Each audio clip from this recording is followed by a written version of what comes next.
This is No Frills ASMR. Sorry, getting my microphone situated.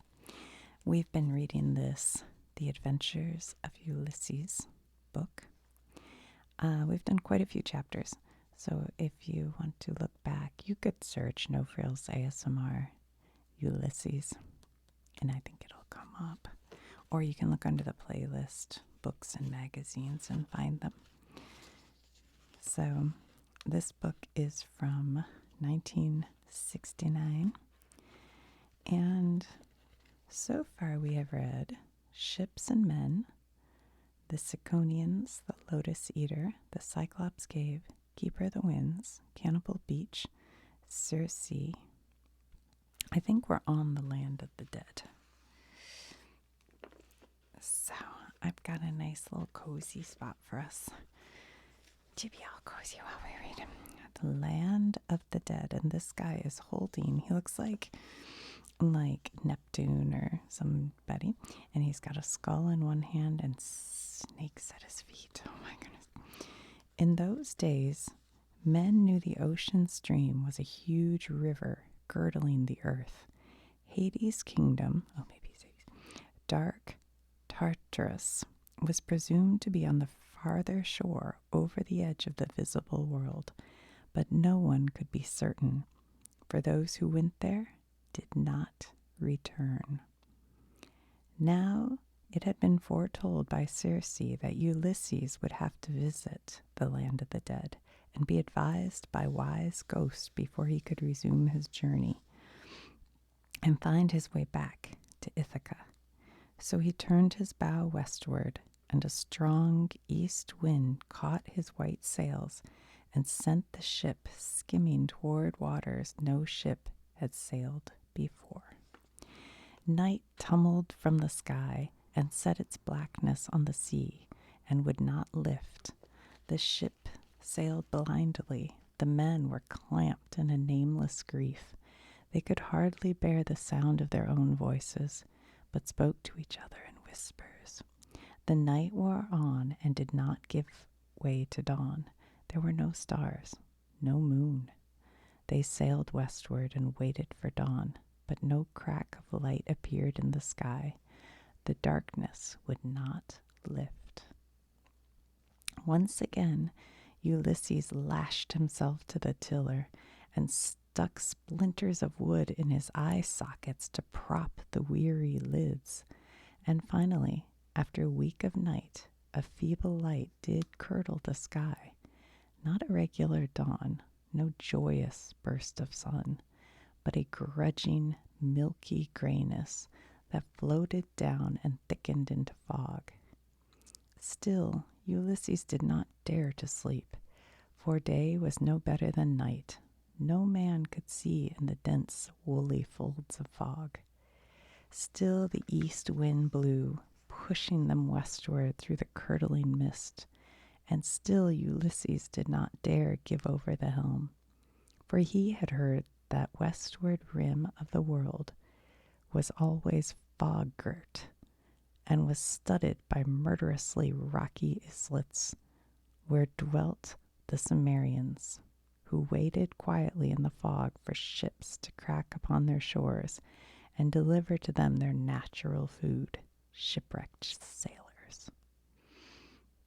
Finally, Ulysses knew he could not keep awake any longer, yet he knew, too, that to give over the helm to anyone else meant almost certain death for them all. So he sent a sailor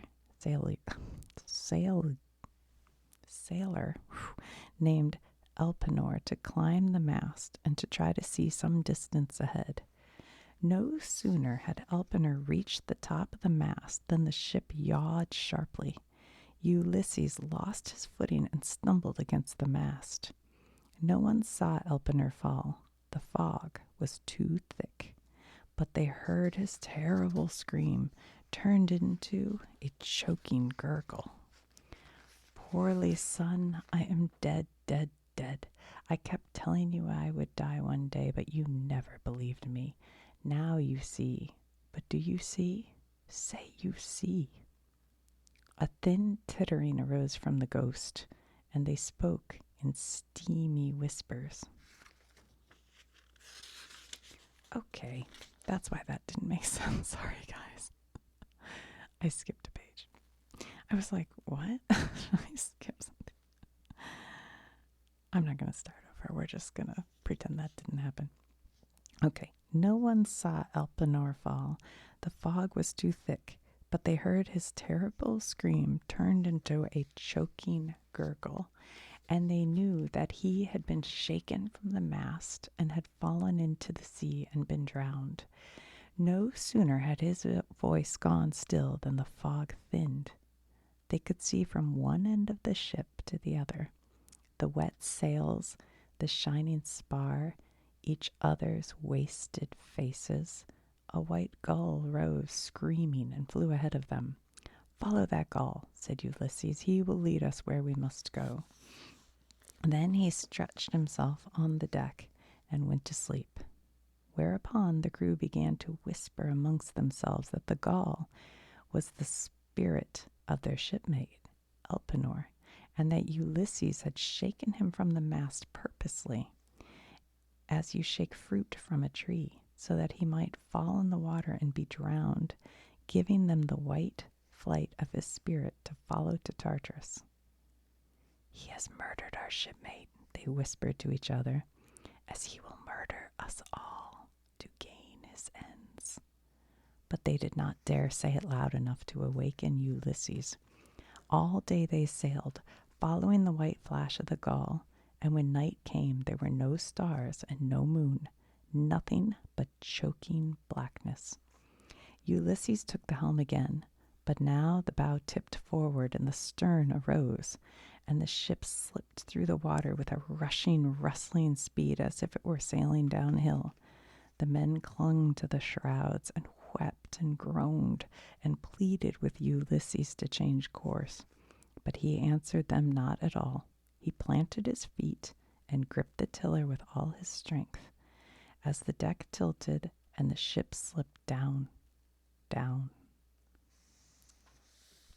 "Who has ever heard of the sea sloping?" he said to himself. "Truly, this must be the waterway to the underworld, and we are the first keel to cut the fathoms. May the gods grant we cross them again, going the other way." There was a roaring of waters. The deck leveled. They sailed out of the darkness and through a curtain, and found themselves in a strange place. The sea had narrowed to a river. The water was black, and the sky was black, curving downward like the inside of a bowl. The light was gray. Tall trees grew along the bank of the river, black poplars and white birches, and Ulysses knew that the black river was Styx, and that he had sailed his ship into the kingdom of the dead. There was no wind, but the sails remained strangely taut, and the ship floated easily into harbor as if some invisible hand had taken the helm. Ulysses bade his men disembark. He led them past a fringe of trees to a great meadow where black goats cropped black grass. He drew his sword and scraped out a shallow trench, then had his men cut the throats of 2 black goats and hold them over the trench until it was filled with blood. For it was Ghost he had come to counsel with, and Ghost, he knew, came only where they could find fresh blood to drink, hoping always to fill their dry veins. The meadow was still. No birds sang. There was no shrill of insects. The goats did not bleat. The men were too frightened to breathe. Ulysses waited, leaning on his sword, gloomily watching the trench of blood. Then he heard a rustling and saw the air thicken into spouts of steam. Steamy shapes separated, heads and shoulders of mist leaning over the trench to drink, growling more solid as they drank. One raised its head and looked at him. He shuddered. It was his mother, Anticlea. "Greetings, mother. How do you fare?" "Poorly, son. I am dead, dead, dead. I kept telling you I would die one day, but you never believed me. Now you see. But do you see? Say you see. A thin tittering arose from the ghosts, and they spoke in steamy whispers. What are you doing here, man? You're still alive. Go and die properly and come back, and we will welcome you. Silence, cried Ulysses. I come for better counsel than this. I must find my way back to Ithaca, past the mighty wrath of a god who reaches his strong hand and swirls the sea as a child does a mud puddle, dashing my poor twig of a ship from peril to grim peril. I need good counsel to get home. Where is the sage, Tiresias? Why is he not here to greet me? Coming, coming. He is blind, but he smells blood as far as any. Do not drink it all. Save some for him. And Ulysses smote the ghost with his sword, driving them back, whimpering from the trench of blood. But then, striding across the meadow, came certain ghost in armor. Ulysses bowed low. Welcome, O fox of war, cried the ghost of Achilles. Tell me, do men remember me in Arcadia? The gods have not allowed me to set foot upon our dear island, said Ulysses, but on whatever savage shore I am thrown, there are those who know the name of great Achilles. Your fame outshines all warriors who have ever handled weapons, and your son, Neoptolemus, is here too. Thank you, Ulysses, said the ghost of Achilles. Your words are fair and courteous as always. Now heed this. When you leave this place, you will sail past an island where you will hear the voices of maidens singing, and the sound of their singing will be sweeter than memories of home. And when your men hear them, their wit will be scattered, and they will wish to dive overboard and swim to shore. If they do, they will perish, for these maidens are a band of witch sisters, music-mad sisters who lure sailors to the rocks so that they may flay them and make drums of their skin and flutes of their bones. They are the siren sisters. When you pass their shore, steer clear, steer clear. Thank you, great Achilles. Next to Achilles stood a huge ghost staring at Ulysses out of empty eye sockets. He was a giant skeleton. He wore a cloak of stiffened blood and a red plume upon his skull. His spear and sword were made of bones, too. He was Ajax. You tricked me, Ulysses, he said. When great Achilles here fell on the field of battle, you claimed his golden armor by craft, when I should have had it. I. You took the golden armor that my heart desired and drove me mad with rage, so that I butchered cattle and captives, and then killed myself. I hate you, sly one, and have this bad news for you. If you ever do reach Ithaca, you will find your wife being courted by other men, your son captive in your own castle, your substance devoured. This is my word to you, Ulysses. So you had simply better fall on your sword now, where you stand, and save another trip to Hades. Thank you, great Ajax, said Ulysses. I will remember what you have told me. I knew that Penelope was being wooed by other men in your absence, said Ulysses' mother.